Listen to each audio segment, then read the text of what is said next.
Okay, good morning, everyone. Good morning. I'm John Curran. I'm the president and CEO of the American Registry for Internet Numbers, what you know as ARIN. You probably interface with us mostly through things like Whois, looking up IP numbers and where they are. I'm going to give a presentation about the depletion of the IPv4 address space and the rollout of IPv6. This is something that I give this talk to a lot of different audiences because it's very timely now. I would say 30% of the content, 40% of the content goes right over the heads of the audience. So I'm actually very happy to be presenting here because I should be able to get some good questions and some good discussion going. We're going to go 50 minutes. When we get near the end, if it turns out we still have more, we'll go across the way to 114 and do a Q&A session over there. So let me get right in. Internet protocol, you guys know this. What we call IP is IP version 4. Was developed with the original internet in the spring of '78. The ARPANET was actually, ARPANET and Milnet were the first two networks that used them. They were built by a company called Bolt, Beranek, and Newman, BBN. I served as the CTO of BBN from 90 to 1998. And it was a company that was involved in doing some of the original protocols. IPv4 took off in a very fast pace. People don't understand. People think about the internet today being a wild success. The internet was a wild success in 1992. We already were experiencing 400 and 500% growth rates for the first few years of the internet. And the internet IPv4 address space is 32 bits, which is just over 4 billion addresses. This is a major problem.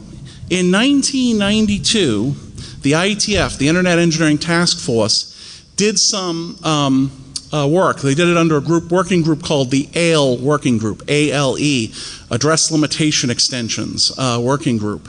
And in that working group, we did forecasts of when the IP address space, IP version 4, would run out. And we came up with somewhere between 2010 and 2017 as the consensus estimate. In 1992, based on the rate of internet growth over the preceding 5 years, we already knew the internet was going to run out of IP addresses in 2010 because it's a 32-bit field. So this was something pretty amazing. We knew all the way back then that we had a ticking time bomb in IP version 4 and we were going to run out of addresses. Okay? Having said that, it's not an easy problem to solve. The internet was commercializing in 1992 and 1993. The NSFNet, National Science Foundation network, had been replaced with 5 of the initial 5 commercial networks. Those were Sprint, MCI, UUNet, PSI, and BBN. When I started working with the internet, we had a host file, host.txt, still in place, so there was an enumeration of every computer and its IP address. We had just really begun to deploy DNS. Yeah, I'm old, that's right. The fact of the matter is that we were already running into scaling problems. That's what DNS was about. We couldn't keep a central host.txt file updated. In 1993, we did some changes to how we did IP address assignment, okay? And what we did is, the first one we did is we adopted variable blocks. Prior to 1993, if you got an address block, you either got what we call now /8, /16, or /24. Back then it was a Class A, Class B, or Class C. Basically, too big, and too small were really the 3 block sizes. A lot of people needed 500 addresses for their business, and we couldn't give it to them. So we ended up giving them instead 65,000 because it seemed like a good number to give them. So we knew that was a mistake, and we rolled out classless interdomain routing, CIDR, C-I-D-R. And we introduced the notation that you all love called slash notation, where a network block has its significant bits designated by a slash and the number of bits. And so that allowed us, instead of giving someone a 24, we could give someone a 23 or a 22, which had, 2 Class Cs or 4 Class Cs, and give them the right size block. Even with that change, we realized we were still going to be running out. CIDR made us do a better job of address management, but didn't solve the problem. What did we do? We formed a working group, task force actually, called the IP Next Generation Task Force, IPNG. 13-member panel. I happen to be the official operator member of the panel. We had academic, researchers, government, host companies, operating systems, a little bit of everyone. And we looked at 6 different successor protocols for IP version 4. And we had the typical, inter-warrior fighting between the groups, and some groups merged, and some groups stole each other's ideas, and we ended up with a short list of 2, and then we selected, in 1994, we selected one of them, and it was designated IP version 6. We skipped IPv5, guys. IPv5 was a BBN experiment 5 years earlier. We took the Internet Protocol number, we couldn't use it. That's why the Internet Protocol goes from 4 to 6, because version 5 had already been assigned. IP version 6, a fixed 128-bit address field. Okay, so 128 bits, 2 to the 128, 340 trillion. Also 340 undecillion, if you happen to be into big words that represent a lot of zeros. If you took and you gave IP addresses a certain size, a certain density, and you could pack all of IPv4 into a golf ball, a similar sized sphere packed at the same density of IPv6 addresses would be the size of the sun. Okay? So that's a relative comparison here of 2 to the 32nd versus 2 to the 128th. We hope to never go through this change again. I have faith, even with the best healthcare technology, I will never go through this change again. Fact of the matter is that we adopted IPv6, and it's similar to v4. All the protocols you know. So HTTP, HTTPS, SSL, it all runs. Everything, SMTP, everything runs because it's an IP change. TCP and UDP above that still sit there, still do the same old thing. We just have bigger addresses to deal with. So we adopted this new protocol in 1994 called IP version 6. I will tell you that I'm the guy on record as saying we made a mistake when we chose IPv6, because IPv6 materially has no new features. It is literally very similar to IPv4. We did some cute things. We built-in security, which ended up becoming IPsec for IPv4. And we built in auto configuration, which, by the way, didn't exist in '94. You all call it DHCP today. Okay? So everything we tried to put in 6 to make it unique and valuable, people necessarily said, if it's that unique and valuable, let's put it in IP version 4. So we have no carrots to cause people to roll to IPv6. There are some differences. Some people can claim there's minor improvements, but materially, it's very, very similar. Having no carrots makes transitioning v6 very difficult.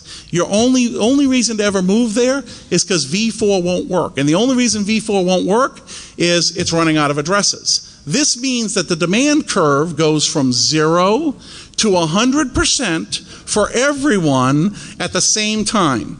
Not a good deployment strategy. And I went on record saying this, and now I'm up here being the one championing it, so you sort of see the irony of that situation.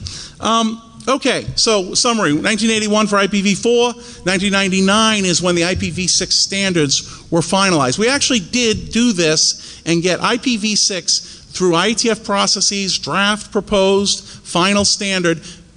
Look at it, 11 years ago we got this done. Why? Because we knew we needed to have IPv6 deployed in every host operating system we cared about in order to make a transition even viable. That meant getting this protocol ready and out to host operating system vendors and router vendors probably 5 years before any customer ever asked about it. 128 bits address format. We all know dotted decimal notation. It's what a v4 address is. Okay, so you've got 128 bits. If you try to use dotted decimal notation, well, you'll be here all day. We ended up going with a hexadecimal notation, 4-character groupings, A through F, and you've got 8 4-character groupings. So your IPv6 address, 2001:0DB8:023:, it's long. Get used to it. We're going to have long addresses.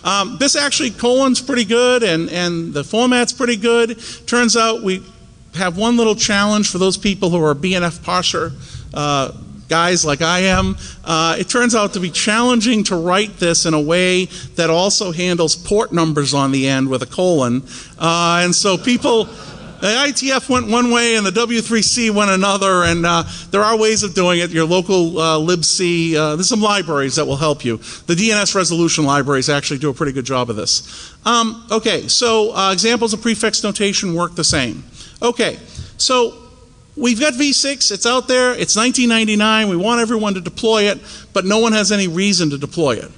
Okay, now fast forward to today.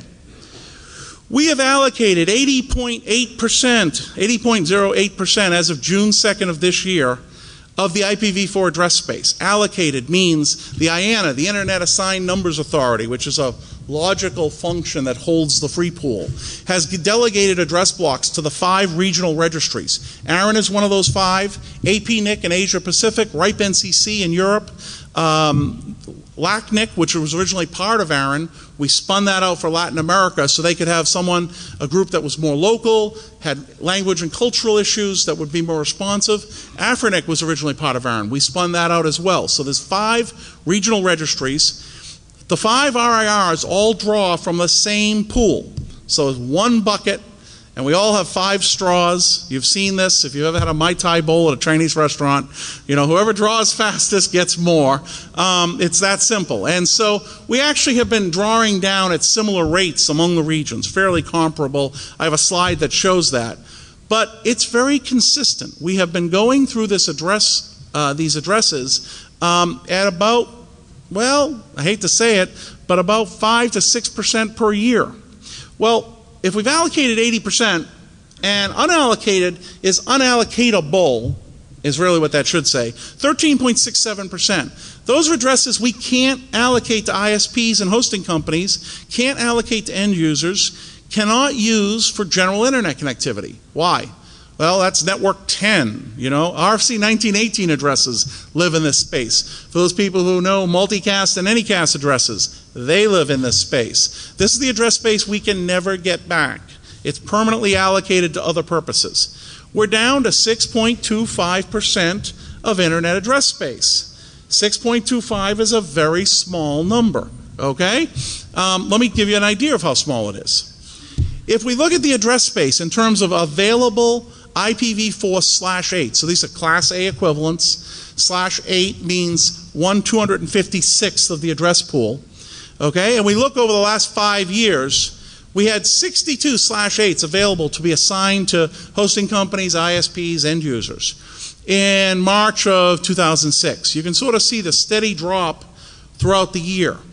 In March 2010, that last bar, you see 22. Well, I'll tell you, this year, in the next quarter, we allocated even more. So we're actually, this number's now 16, okay? We're going through this year's rate at about twice the previous rate. You can see this trend line, folks. If you follow this trend line out, I will tell you, it's 340 days from now that this hits 0, okay? 340 days. The central pool runs out of address space. That's pretty close, guys. So, at that point, each RIR has 3 to 6 months of space. We'll continue to meet requests from ISPs, hosting companies, end users. The way this works, by the way, is you don't buy IP addresses. You apply to your regional registry. You show that you have a need. If you're an ISP, you show you've used 80% of the last block we gave you. And when you've used 80%, you can apply for the next block. We have every ISP and hosting company in the country. Actually, ARIN handles right now Canada, US, and parts of the Caribbean. They all come back to us every 6 months to a year and say, we've allocated all these new customers. Can you give us more address space for the next 6 months to a year worth of customers? Every ISP who has been relying on this for years for their growth is going to get told no starting in about a year and a half. 340 days plus about 3 to 6 months of inventory. So every ISP has this essential business demand to have more addresses to connect more customers to their network, and they're all going to start getting told no at the same time. This is wicked cool, okay? So, IPv4 demand, if you're curious how it's been allocated among the regions, This gives you RIPE NCC, LACNIC, Latin America, AFRINIC, APNIC for Asia Pacific, AFRINIC. And it has been fairly evenly divided. We actually have an agreement among the RIRs, the regional internet registries, that none of us will take down more than 2/8 blocks in any 3-month period. This is necessary because you could have a government show up to an RIR and say, we have this huge demand, and the RIR would have to fulfill it, and then would have to turn around and potentially get address space. And we've sort of said anyone could create an unofficial demand that would be hard to audit. We don't want to suddenly see Africa say, oh, we have a need for the remaining 6% of the address space and take it all at once. So we've already instituted sort of throttling mechanisms so that the runout will be fairly equitable among the regions. Okay, so we've been allocating between 8 and 12/8s each year nationwide. There are 16/8s remaining in the pool. We have allocated so far this year 10/8s. We will probably allocate 20 before the year is out. Well, how does that work? Well, we've allocated 10 so far, so if we allocate another 10, the 16 will drop down to about 6, and then that 6 will last us the first half of next year, so we're going to run out. I don't care who you are or how you do the math, this is pretty simple math. Our demand rate is such that even at 8 to 12/8s per year, we have 2 years. If I use the math of our present rate, we have 1 year. It's going to happen. So we're going to run out. IPv6 is the approved answer. It is already sitting there in your laptop. If you're running a Linux derivative, you have IPv6. If you're running OS X, you have IPv6. If you're running most Windows variants, you have IPv6. And what are you doing here? Sorry. So it's out there. It's actually also supported by the layers above. So Apache knows what an IPv6 address is. IIS knows what an IPv6 address is. This is not inconceivable to turn this on. One little problem. IPv6 is not backwards compatible with IPv4. IPv6 is not backwards compatible with IPv4. Now, you would think the bright engineers at the IETF would have figured out a way to make this backwards compatible. And the problem really isn't that we couldn't have done it with v6. We could have, but we would have had to change v4 once in order to make v4 have the backwards compatibility so that we could then roll out v6. It's a lot like if every cell phone in the world could dial 7 digits, and only 7, not 6, not 8. The number shall be 7, and 7 shall be the number. If you could dial only 7 digits, and we ran out of numbers, and we suddenly introduced 14 digits. Well, the problem really is that, yeah, I could call you because I'd dial 7 zeros and your 7 digits with my new funky 14-digit phone, but you couldn't call me because my 14 digits and someone else's 14 digits may have the same lower 7 digits and we overlap. The problem was the existing base of IPv4 machines. It's code, guys, as tables and buffers, and they're all set up for 32 bits. And there's no way to generically change that to make it accommodate 32 bits and 128 bits unless we first upgraded v4. And the decision was trying to upgrade v4 is as hard as trying to roll out v6. We'll just roll out v6.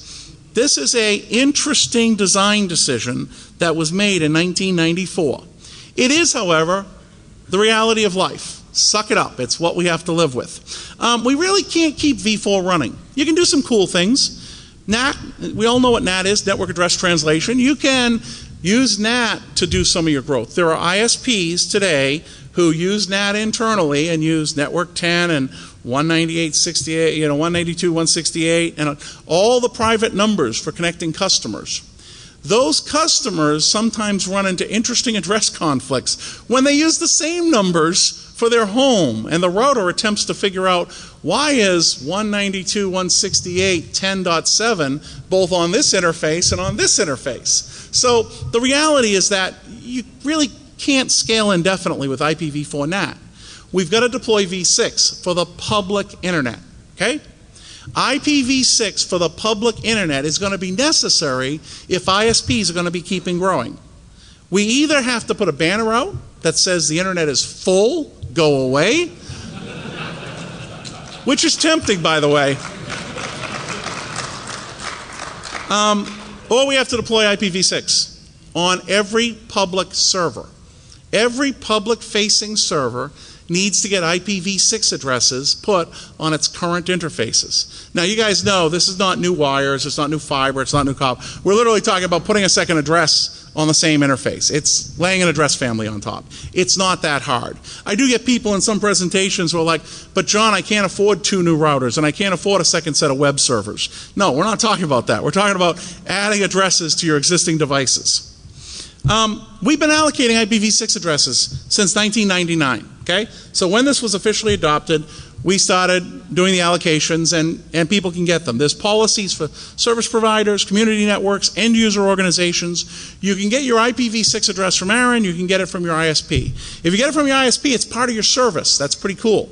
So you don't have to pay for it. The bad news is you change ISPs, they'll probably ask you to renumber because you're no longer paying them. If you get it from Aaron, we do charge a fee for administration. Someone has to pay for the Whois database to keep it running, the DNS in-adder service that's with that, all the infrastructure. Someone has to pay to get me here to speak. You know, it's the whole thing. So there is a fee to keep Aaron running. We have 3,700 members in the U.S., basically every ISP hosting company, a lot of large enterprises. But you can get your addresses directly from your ISP. If you call up your internet company, and in the case of V6, you call them about 6 times and you bounce around about 10 times, you eventually find the guy who can say, yeah, I can give you V6, I can turn it on your router, I can get you an address. It's not inconceivable. This is something that's a priority if you want your web server on the internet to have an end-to-end connection. Now, we all know what an end-to-end connection is. We know how valuable it is. It means your server is talking to the end host and there's no proxy in between or funky gateway operated by some carrier. Okay? That is the default plan, guys. If you don't put a V6 address on your web servers, then the customers connected with V6 will go through a carrier V6 to V4 gateway. We'll dynamically get an IPv4 address out of that carrier gateway and will connect to you. Okay? So this is pretty bad. If you care about latency and jitter, you actually want to run Skype, you actually want to do video streaming, the chance of you succeeding with that through a carrier gateway, well, I mean, it might work, but it might work one day and not work the next. And then what do you have to do? Well, you have to get that user and Verizon and you on a phone call to talk about Verizon's overloaded carrier gateway. Ooh boy, that's a good call. Have fun. Knock yourself out. Okay, so what does this mean? I'm going to handle this from the hardest organization to the easiest. Broadband access providers. Who's a broadband access provider? A lot of people, folks. This is, sure, telcos who sell internet service to consumers at home, broadband, DSL, cable, like fiber, like that. But it also includes Wi-Fi companies. If you're providing a wireless ISP, you're a broadband access provider. Congratulations. You're going to run into the same problem. If you are a large enterprise, you work at a company that actually has lots of divisions and you're the internet backbone for them, you might be effectively a broadband access provider. So pay attention to this one. Okay, what do we know? I want to talk about Granny. Granny, Grandma, Grandpa and Grandma next door. They access the internet. They pay someone to get to the internet. They pay the cable company or the phone company, or they pay someone. And they think they have access to the entire internet. This is true. I guarantee you, you go to your next door neighbor and you ask, is your internet service all the internet or just 88% of the internet? They'll say, oh, I bought it the whole internet thing. I didn't buy a subset of the internet. Okay, this is very important. So ISPs come to us and they say, we want more V4 addresses. Aaron says, that's great, we're now out. It's 2 years from now. But you can have V6. They go, great. They start connecting customers up with V6. Well, right now about 2% of the public websites have IPv6 addresses. That means 98% of the internet sites don't have V6 addresses. Something has to connect those customers who have IPv6 addresses to the public internet. Now, I want to be really clear. Granny has an IPv4 address in her living room.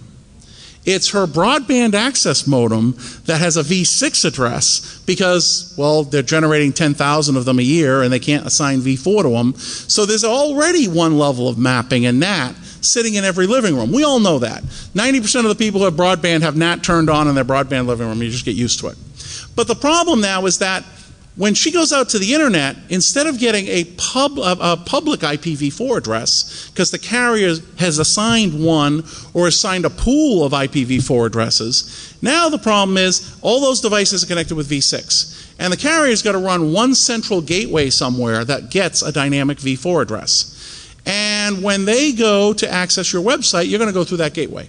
Now, there's no choice. If carriers don't put this in, they can't use V6 addresses. If they can't use V6 addresses, they're not going to grow for long. You can't layer NAT and keep it running very long if you use V4 to V4 NAT. So what happens? Well, the first time one of these carriers connects up a customer and they can't get to the entire internet, the customer's going to call their congressman and say, I don't have full internet connectivity. And the telcos, well, they actually are regulated in some things, and common carrier is one of them, and they'll all get dragged in and get told very loudly by the state public utility commissions, fix Granny's internet access. So we know this is going to happen. We know that the job of providing connectivity for broadband users and the gatewaying to the old internet is going to be done by the broadband access companies. That also means if you're providing wireless service to a conference and someone connects up with IPv4, you have to realize the fact that if you don't have enough addresses, you may have a challenge. You may have to assign them a V6 address, and you may have to figure out how to gateway them as well. Now, there is technology for this. Carrier-grade NAT, 6RD, there's a whole bunch of them. It turns out we don't have one transition plan. We have like a half a dozen transition technologies. And they all, what's the right word? They all suck in their own unique and individual ways. The fact of the matter is that the IETF ignored the transition problem until about 5 years ago and then realized the carriers needed this and began working on a lot of technologies. So if you go to the IETF webpage and you look for IPv6 trans, the working group, you'll see all the drafts. There's a whole bunch of ways to do it. But the point to understand is that if you don't put a V6 address on your public resource, you will get accessed by a gateway in about 2 or 3 years as customers come on with V6 public addresses. They'll get dynamically mapped back to V4, and you'll have to suffer the consequences of that latency and delay. So broadband access providers are paying a lot of attention to this.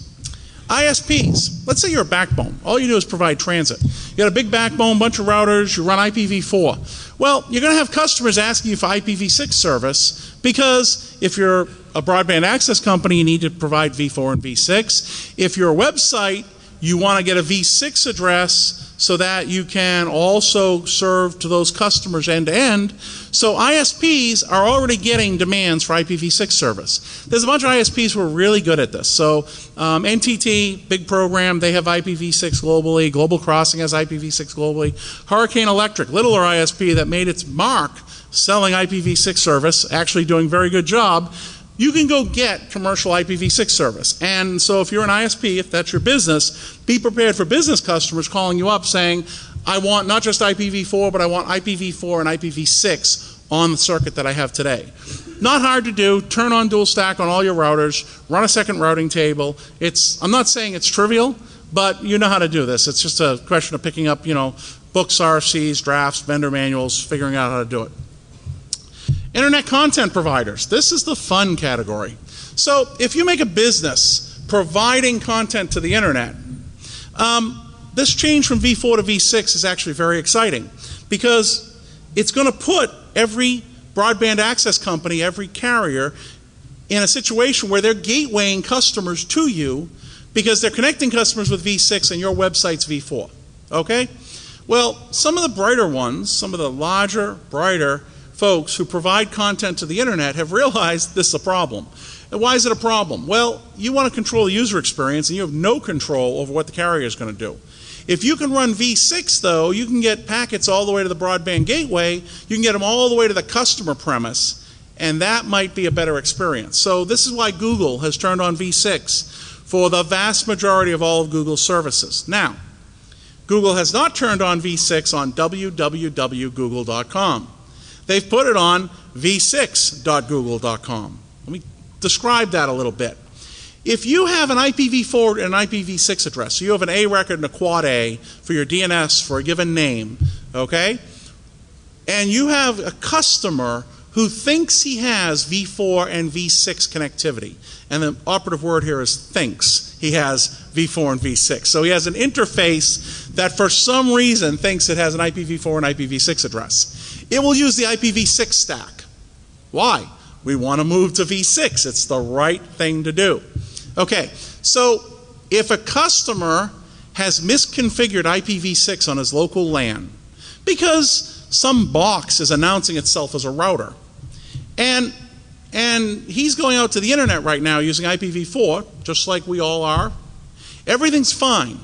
When someone puts a quad A record for www.foo.com and they put a quad A that says I can be reached via v6, the poor user who thinks he has v6 connectivity now starts syncing packets into a black hole router that can't get them anywhere. So you had connectivity, someone puts a quad A IPv6 record in for a public web server, suddenly that web server is unreachable because the local user has broken v6 connectivity.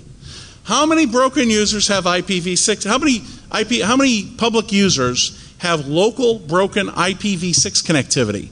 0.1%. It turns out there's a lot of places where you might be getting a v6 address assigned to you that goes to nowhere, okay? A lot of corporate networks have a mistake. They actually have someone turned on and routing v6 with no external v6 connectivity.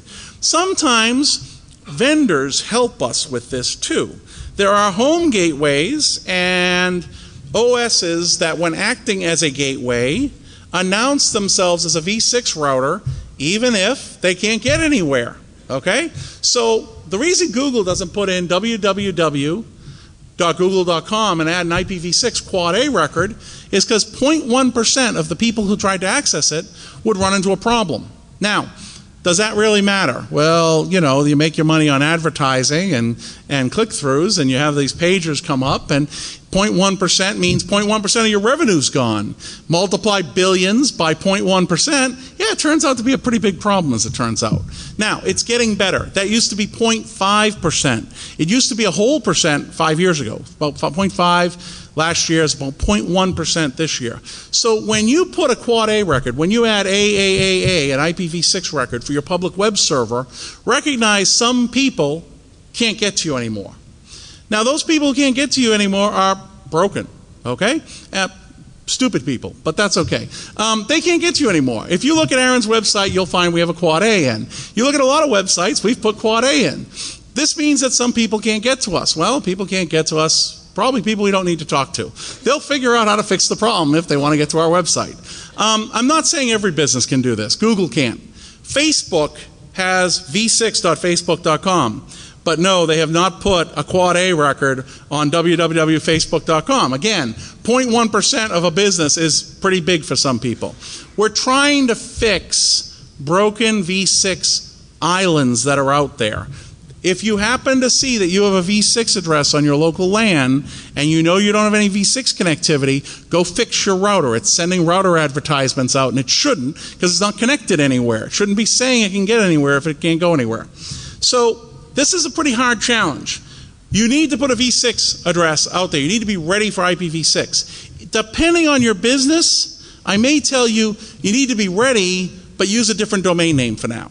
If you're a business that lives and dies on page views, okay, and number of clicks and advertisements served, okay, you might not want to put it in. Or if you put it in, you have to realize you're going to get customer calls. Okay, but for the vast majority of people, put it in. If you want to be ready for a very large number of users who are accessing you via v6, you should start preparing now. Enterprise customers. Mail web application service must be reachable via v6 in addition to v4. Open a dialogue with your ISP to get v6 connectivity. It's not very hard. But we can't tell you to deploy this. This is North America, Canada, US, Caribbean. In other parts of the world, they solve this problem much easier. They tell someone, if you want a business license To be an ISP, you'll turn on v6. If you want a business license, in order to be a public content site, you'll turn on v6. There are parts of the world, like South Korea, Singapore, where, well, you have to be careful. You're not supposed to litter. But on the other hand, you also have very high v6 deployment, okay?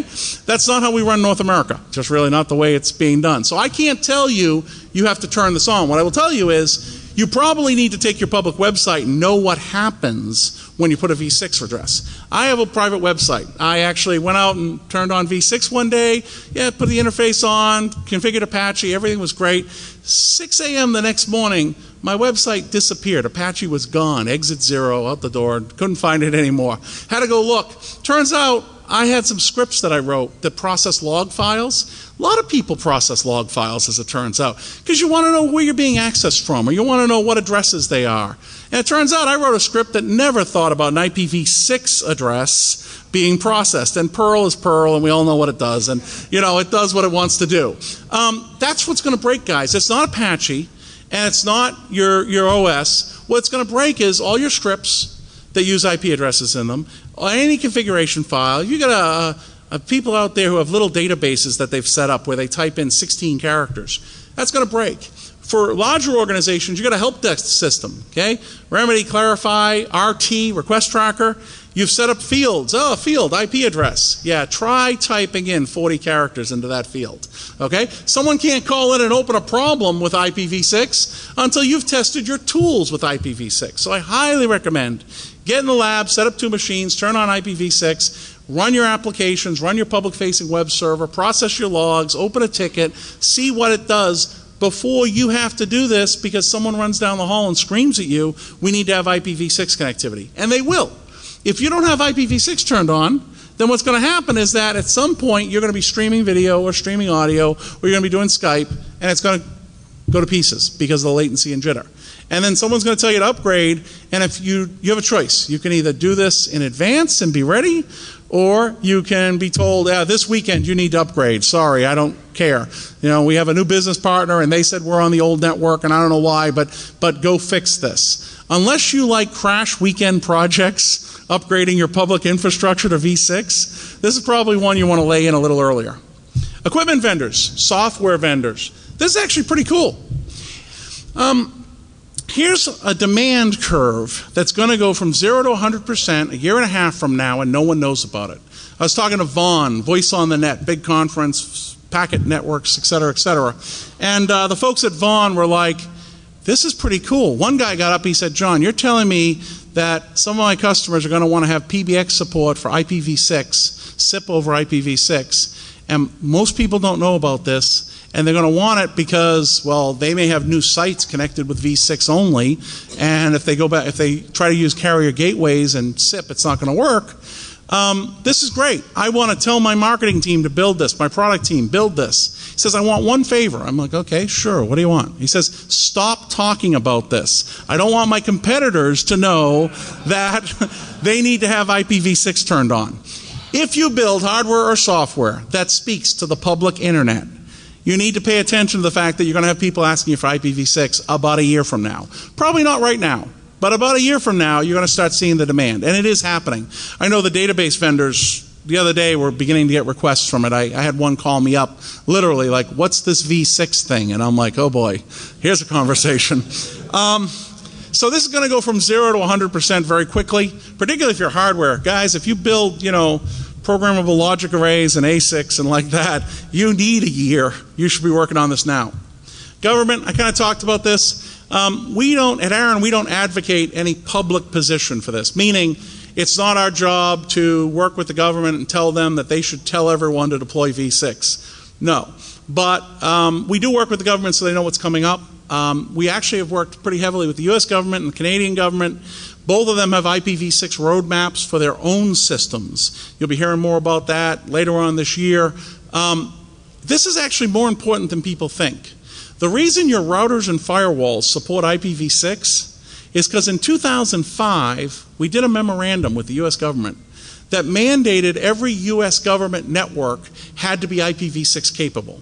And in fact, in 2008, by June 30th, a number of them turned on IPv6, pinged each other with IPv6 packets, and then very quickly turned it back off, really quickly. Because a lot of them had routers that worked with v6 but no firewalls. So the fact of the matter is that people were like, well, why bother? Why bother having the federal government do that? U.S. federal government buys $61 billion worth of IT systems and services each year. When the U.S. government in 2005 mandated IPv6 capable networks, a number of major router vendors stood up and said, oh, that's us, right? Okay, yeah, we'll go do that, and put it into their main code base. The U.S. government's now working on standards for IPv6 for public websites, which should help the load balancer acceleration crowd to get products in place so that if we need these 2 years from now, they'll actually be available for commercial people. So we try to prime the pump with the government wherever possible. That's about it. So what if you want to do v6? Well, first, you can do it in your lab. You can grab private address space, work with it. You want to do it on the public network, get address space from an ISP or from us. IPv6 connectivity. Native is ideal from your ISP. You can get tunnels. There was a talk earlier this week, very nice, talked about setting up tunnels. There's a number of tunnel brokers out there that will let you tunnel v6 over v4 so you can get connectivity, make sure your site works, see the implications. Check your operating system, software, network management tool. You're pretty good on the OSs. That stabilized a lot. Ubuntu Debian had some real issues 2 years ago that I was busy screaming with people about code trees. We're okay there. Your network management tools are really where you need to pay attention. Router firewall and other hardware upgrades. It is possible your router vendor will tell you, oh yeah, that supports v6. Oh, but that's in a different license category. So all you need to do is send us money, okay? I'm not saying that's not the case. Well, okay. Think about the fact that over the next 3 years, you're probably going to upgrade it anyway. Just make sure when you replace the silly thing that you get v6 in the replacement.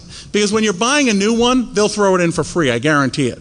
Just make sure you get it. Don't buy new gear that you may have to turn on v6 on in 2 years and find out you didn't get it. Resources, www.aaron.net/knowledge/v4v6. Again, if you have broken v6 connectivity, you can't get to this, but that's okay. Social media, www.teamaaron.net. You can get to it over IPv4. You can get to it over IPv6, but don't have broken v6 connectivity because that'll slow you down.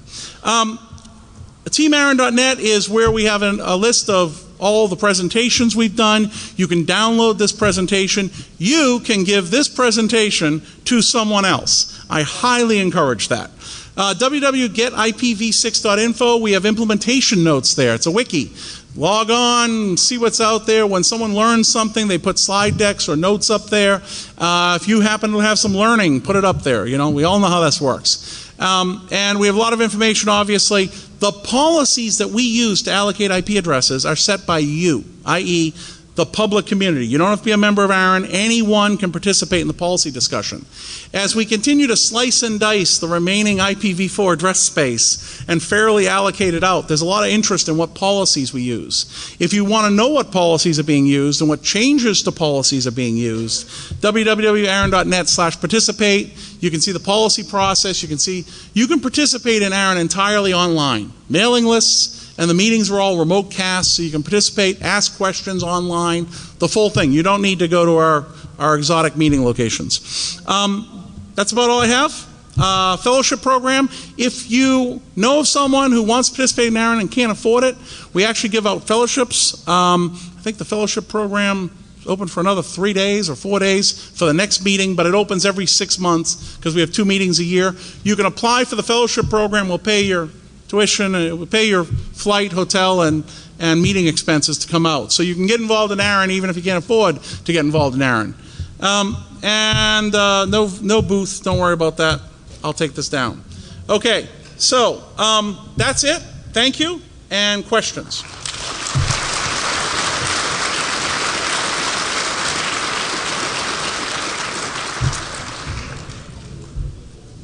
Questions here? If you want to follow up with questions across the hall on Capri 114.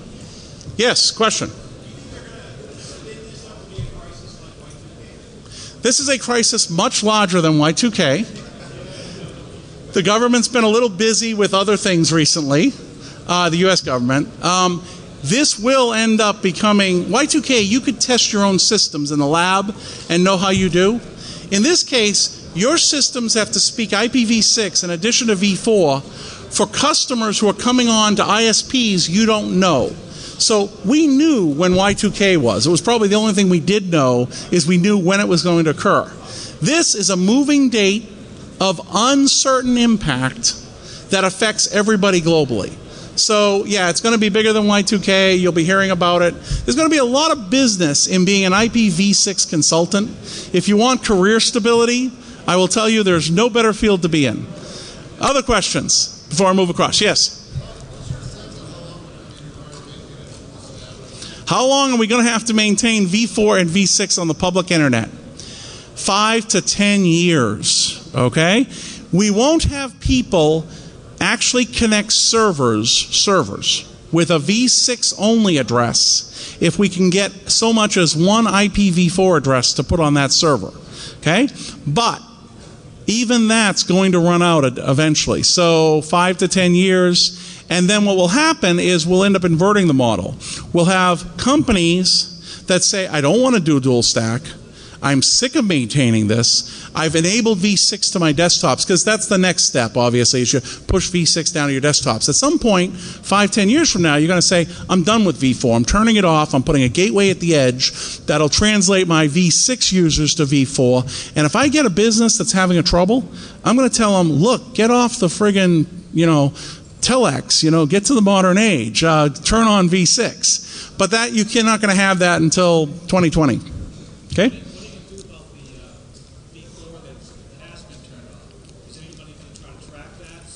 Sure. Oh, so there is something that's going to happen that's very cool with IPv4 addresses. So Aaron's going to start telling people, we don't have any. Yep, we know you need it. You got approved. We can see your demand, but we don't have any.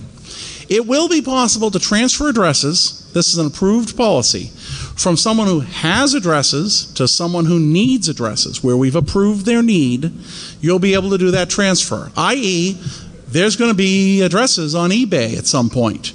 But the only party who can get those addresses is someone who's applied for address space and been turned down, not because they have the need. They've been approved for their need, but we didn't have the addresses to give them.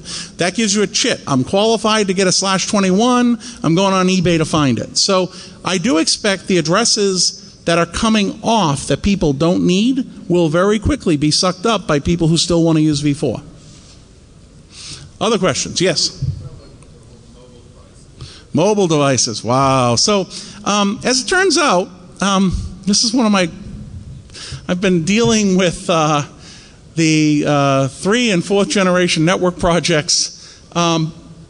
A lot of the mobile devices actually have IPv6 in them, okay? I actually posted on Facebook the other day a picture because my iPhone, of course, is v6 capable. If I happen to get on a wireless network with, amazingly, they call it iOS 4. If you happen to get on Apple's iOS 4, with your phone and you're on a Wi-Fi network that gives out v6 addresses, you'll get a wireless v6 address. It works, okay? There's a lot of devices that support IPv6 in the wireless. The problem is, on the network side, the carrier gear has not done this. Now, about 2 years ago, I met with most of the carriers and most of the standards organizations, and I said the odds of you getting v4 allocations past 2010 is pretty much zero.